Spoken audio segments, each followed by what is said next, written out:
Kung Fu Hustle is from 2004. It is a martial arts action comedy, and I really like this movie. You may be familiar with a movie called Shaolin Soccer. Don't know if you've ever heard of that.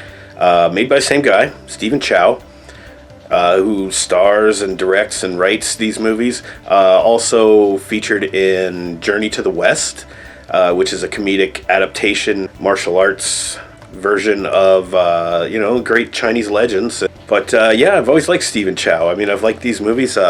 He's got a goofy, kind of cartoony sense of humor, which really comes out in this movie. The martial arts parts of his movies are always top notch. Like, the stunts are there, the effects are there, the wire stunts and things like that, and even blended with some CGI, that sort of thing, to make it more fantastical. I think that works really good in this.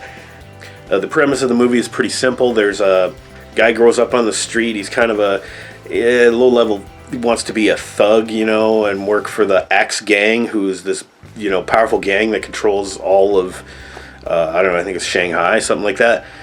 Basically, this takes place in like the 30s or 40s or something. The Axe Gang, they all wear like top hats, and they all carry axes, and they wear business suits or tuxedos or whatever, and they go around like killing people and threatening people and extorting money from merchants and whatever.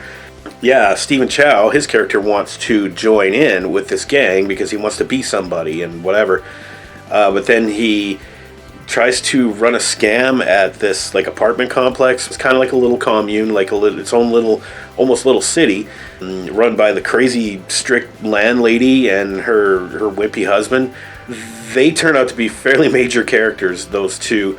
Anyway, the Axe Gang attacks, but the inhabitants of this apartment complex, they'll band together. Specifically, these three fighters. You have one guy who's basically like pretty much the all-around martial artist, like Bruce Lee kind of guy, and he's just like super fast and kicks super high, and he's really good. And then you have another master who is like, he's a master of the bow staff, and fights with a staff. And see, I know it's called a bow staff because of Donatello, I guess. Then you get another guy that fights with the rings, like the Chinese, the rings. Like, I guess it's kind of like Shang-Chi and the Legend of Ten Rings or whatever. I've learned about these things, and they're actually just like training tools is all they are. I suppose you could, use them to block swords or whatever. Just a kung fu thing. Anyway, this guy's a master of the rings. The Lord of the Rings. So you get your three hero martial artists who are still kind of secondary characters. Then you get the landlady and her husband. Turns out that they're actually super powerful, like kung fu masters. And the landlady is so fucking funny in this one. Like, this actress, like, just nails this part. Like, she just looks like she's wearing curlers in her hair, and she's running around in her nightgown and slippers and shit, but she just kicks ass, and she does this like scream thing that like knocks people over, and she can run super fast and everything, and she's totally a cartoon character.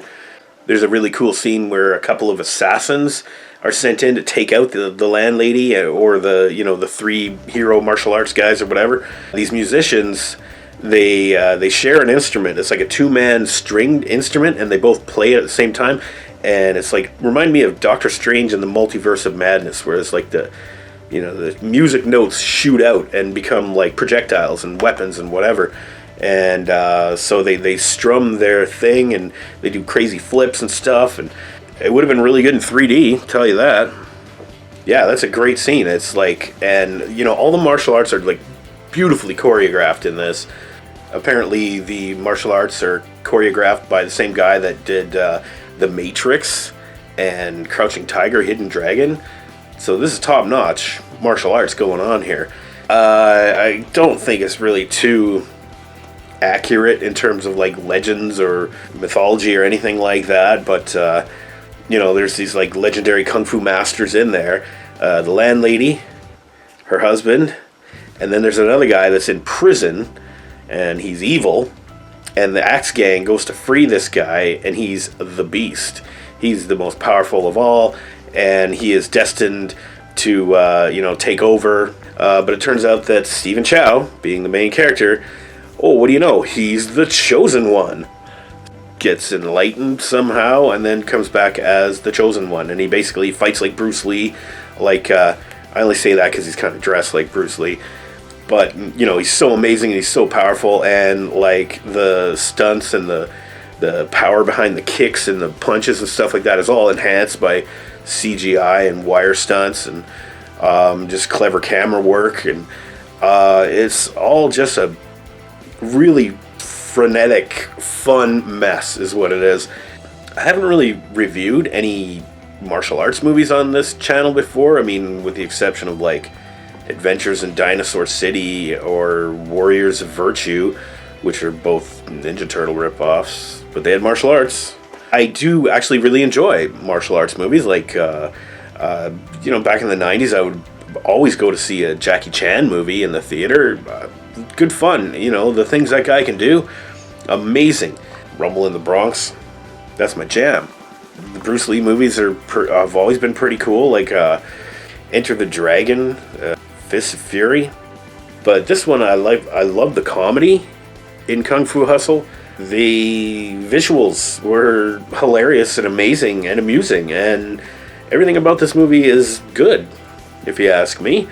This kept me entertained from minute one all the way to the end. This movie is awesome. Just pure awesome. Overall, I think I'm going to give Kung Fu Hustle a solid A. Just a cool little story and crazy landlady and, Kung Fu rings and, the Buddha's palm. Let's not forget the Buddha's palm at the end. There's no end of crazy stuff in this movie and entertaining all the way through. It's just damn fun, okay? So until next time, have a good one, everybody.